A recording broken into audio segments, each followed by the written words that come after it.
Hello weavers, నమస్తే అండి. మా ఛానల్కి స్వాగతం అండి. ఇప్పుడు మనం తోటకూరతో కర్రీ తయారు చేద్దామండి. తోటకూర ఫ్రెష్గా చాలా బాగుందండి. లీవ్స్ అన్నీ కట్ చేద్దామండి. కాడలు కూడా చాలా లేతగా ఉన్నాయండి. అయినా కూడా కొన్ని కాడలు మాత్రమే కట్ చేసి మిగతాయి పడేసామండి. ఈ విధంగా వాటర్లో తోటకూరని కొంతసేపు నానబెట్టేసామండి.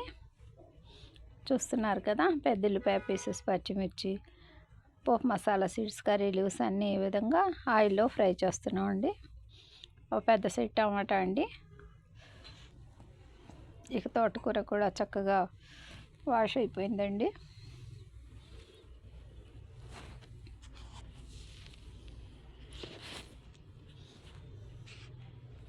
ఒక నిమిషం పాటు ఈ విధంగా ఈ పీసెస్ని ఫ్రై చేసుకుందామండి. ఏ విధమైన మసాలాలు లేకుండా ఓన్లీ న్యాచురల్గా ఇప్పుడు మనం ఈ కర్రీని తయారు చేస్తున్నామండి. మా వీడియోని తప్పకుండా తిలకించండి వ్యూవర్స్. వాష్ చేసిన తోటకూరని కొద్దిగా తీసుకుని ఇందులో ఫ్రై అవుతున్న ఆనియన్ పీసెస్ వగైరాలో యాడ్ చేసుకుందామండి. చూస్తున్నారు కదా, ఈ విధంగా అన్ని తోటకూర లీవ్స్ కొద్దిపాటి కాడలతో యాడ్ చేశానండి.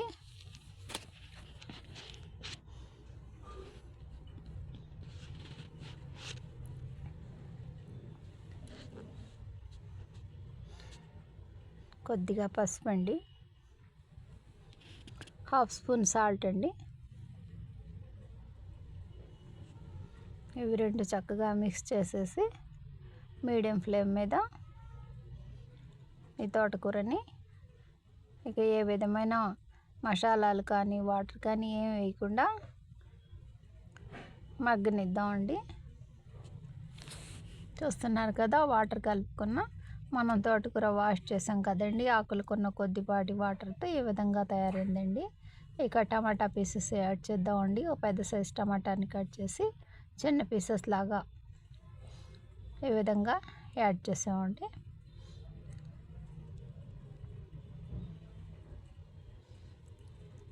మరో 2 నిమిషాల పాటు ఈ విధంగా ప్లేట్తో కవర్ చేసి తోటకూర మగ్గనిద్దామండి.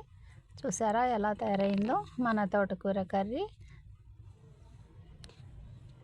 ఇప్పుడు ఇందులో మన టేస్ట్ని అనుసరించి రెడ్ చిల్లీ పౌడర్ యాడ్ చేసుకుందామండి. మేమైతే ఒక స్పూన్ యాడ్ చేసామండి. పచ్చిమిర్చి ఉన్నాయి కదా, అందుకని చెప్పేసి పచ్చిమిర్చి పీసెస్ ఉన్నాయి.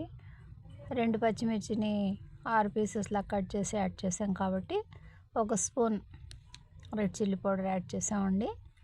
ఇక దాదాపుగా మన కర్రీ రెడీ అయిపోయినట్టేనండి.